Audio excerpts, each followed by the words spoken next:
Խուսափելով հստակ պատասխանել ադրբեջանցիներ բնակեցվելու են Հայաստանում թե ոչ, Փաշինյանն անուղղակիորեն հիմնավորում է Ալիևի նրանց վերադարձի պահանջը։ Սպիտակում այսօր կայացած հանրահավաքի ժամանակ նա նորից պնդել է, թե պետք է մեկընդմիշտ փակել արցախցիների Արցախ վերադարձի թեման, որովհետև դա պնդում է հրահրում է Ալիևին։ Եթե մենք պետք է վերադառնանք ինչ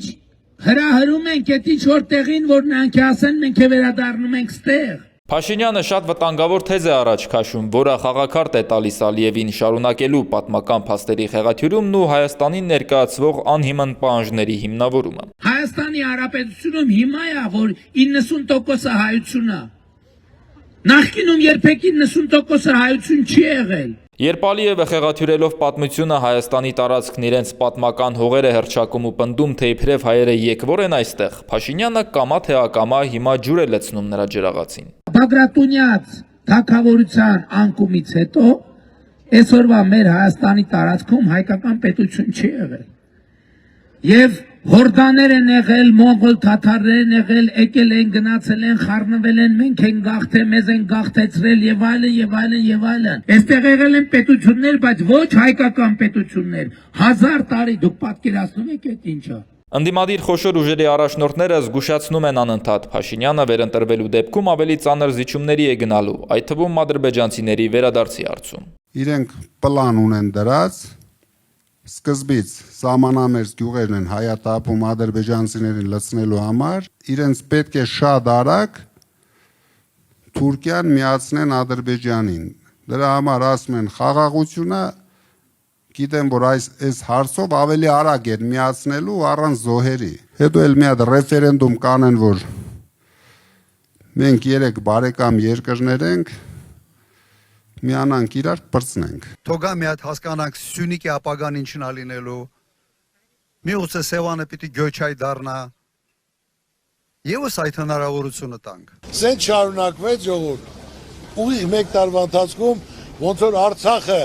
հայտարարեցին, որ Արցախը Ադրբեջանը ու վերջ, նույնն էլ ասել են Երևանը ու վերջ։ Վերջին տարիներին Ալիևն անընդհատ Հայաստանի տարածքն արևմտյան Ադրբեջան է անվանել, պնդել, թե սրանք իբրև իրենց պատմական հողերն են ու պահանջել, որ Փաշինյանը հստակ պատասխան տա, երբ եւ ինչ պայմաններով են ադրբեջանցիները վերադառնալու Հայաստան։ Ավելին Ալիևը պնդել էր այս հարցը դուրս չի գա օրակարգից այնքան ժամանակ, մինչև իրականություն չդառնա։ Օրեր առաջ էլ քարոզարշավի ժամանակ մի քաղաքացի էր մոտեցել Փաշինյանին, հետաքրքրվել, էլ ինչ զիջումներ է պատրաստվում անել ու հիշեցրել էր Ալիևի հենց այս հայտարարությունները։ Ով ասում։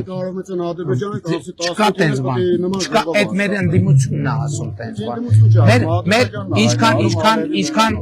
Ինչքան ստեղ մենք ասում ենք Բաքվի փախստականներ Սումգայիթի, Նախճեվանի, Ղարաբաղի եւ այլն, դրա համար մենք ասում ենք ռազմավարական գործարքեությունը հետ է։ Ղարաբաղի ժողովուրդը տնավորվում այստեղ, մյուս մեր փախստական եղբայրներն ու քույրերը տնավորվում են այստեղ եւ կենտրոնանում ենք Հայաստանի Հանրապետությունում։ Եվ պանդուխտի գաղթականի տրամաբանությունից եւ այդ էջերն էլ փակում եք, նույնն էլ վերաբերվում է Ադրբեջանին։ Փաշինյանն ընդդիմությանն է մեղադրում նման թեզ տարածելու մեջ այն դեպքում, երբ Ալիևն ադրբեջանցիների վերադարձի պահանջը կրկնել է անգամ Վաշինգտոնում նախորդ տարվա օգոստոսին կայացած հանդիպումից հետո, երբ հայտարարվեց խաղաղության հաստատման մասին։ Դրանից 3 ամիս հետո 2025 թվականի նոյեմբերին Ադրբեջանի Գիտությունների Ակադեմիայի 80-ամյակին նվիրված միջոցառմանը ելույթ ունենալով Ալիևը վերահաստատել էր այդ պահանջը եւ վստահություն հայտնել, որ ադրբեջանցիները նորից ապրելու են Հայաստանի տարածքում։ Ըստ տարիքի torpağlarımıza qayıtmalıyıq։ Մենք պետք է վերադառնանք մեր պատմական հողեր, ոչ թե տանկերով, այլ մեքենաներով։ Ադրբեջանցիները երբեք չեն վարակվել անջատողականության հիվանդությամբ, որևէ երկրում խնդիրներ չեն ստեղծել եւ չեն ստեղծի որևէ պետության կամ որևէ այլ ժողովրդի համար։ Հետևաբար, ադրբեջանցիների վերադարձը Հայաստան չպետք է վախեցնի հայ ժողովրդին կամ հայկական պետությանը։ Ավելին, փետրվարին, երբ ԱՄՆ փոխնախագահը Երևան եւ Բաքու այցելեց, այսպես կոչված արևմտյան Ադրբեջանի համայնքը Վենսին ուղղված ուղերձում վստահություն էր հայտնել, որ իրենք խաղաղության գործընթացի արդյունքում կվերադառնան իրենց այսպես կոչված պատմական հողեր։ Եվ չնայած Բաքուն վստահեցնում է, թե իրենք այս հարցն առաջ քաշելով կասկածի տակ չեն դնում Հայաստանի ինքնիշխանությունն ու տարածքային հավակնություններ չեն դրսևորում, միևնույնն է, սա կարելի է ընկալել զուտ որպես Հայաստանում հիմա եղած մտահոգությունները փարատելու հռետորաբանություն, որի տակ սակայն հենց տարածքային հավակնություններ են թաքնված։ Հայաստանի տարածքն իրենց պատմական հողեր ու արևմտյան Ադրբեջան կոչելը այլ կերպ դժվար է ընկալել։ Եվ սա դեռ ամենը չէ։ Այսպես կոչված արևմտյան Ադրբեջանի համայնքը, որի միջոցով Բաքուն իր տարածքային հավակնությունների քարոզչությունն է իրականացնում, ուղիղ ֆինանսավորվում եւ համակարգվում է Ադրբեջանի նախագահի աշխատակազմից։ Դրա վերաբերյալ նախորդ տարի փաստաթղթերի արտահոսք էր եղել։ Տարին մի քանի անգամ Ադրբեջանում եւ արտասահմանում միջազգային համաժողովներ են անցկացվում այս թեմայով, որի նպատակն ադրբեջանցիների վերադարձի թեման միջազգային օրակարգի հարց դարձնելն է։ Պետական համակարգմամբ ստեղծվել է անգամ մի պորտալ, որտեղ այսպես կոչված արևմտյան Ադրբեջանի վիրտուալ քարտեզն է տեղադրված, այսինքն Հայաստանի տարածքը Մեղրիից մինչև Աշոց, ադրբեջաներեն տեղանուններով։ Բացի այդ, Ադրբեջանում գոյություն ունի նաև պետական հիմնադրամ, որը ֆինանսավորում է տարբեր հասարակական կազմակերպությունների ծրագրեր։ Դրա գլխավոր թիրախներից մեկը հենց ադրբեջանցիների վերադարձի թեման է, որի ֆինանսավորումն այս տարվա բյուջեով բազմապատկվել է մի քանի անգամ։ Ընդ որում այս որոշումը կայացվել է նախորդ տարվա նոյեմբերին, երբ արդեն 3 ամիս է հաստատվել էր Փաշինյանի ասած խաղաղությունը։ Հիմա, երբ Հայաստանում վճռորոշ ընտրություններ են սպասվում, Ալիևը գուցե մթնոլորտը շատ չսրելու համար այս պահին արևմտյան Ադրբեջանի եւ ադրբեջանցիների վերադարձի մասին այդքան հաճախ չի խոսում, որքան ամիսներ առաջ։ Դա սակայն ամենևին էլ չի նշանակում, որ այդ պահանջից Բաքուն հրաժարվել է։ Ընտրություններից հետո, եթե Փաշինյանը հաղթի, այդ հարցը կարող է կրկին օրակարգ բերվել։ Պատասխանատու ասում եմ, Հայաստան-Ադրբեջան բանակցությունների օրակարգում երբեք չի եղել Ադրբեջանի փախստականների վերադարձի հարց։ Այսօր պատերազմի եռագլուխ կուսակցությունը միլիոններ է ծախսում, հայաստանյան կուսակցությունները միլիոններ են ծախսում, որպես այդ օրակարգը բերեն, այդ հարցը բերեն օրակարգ։ Փաշինյանը հիմա է այսպես ասում, բայց նա նախկինում էլ էր շատ բաներ ասում։ Ցաներ եւ վիրավոր իրավիճակում, բայց ես այսօր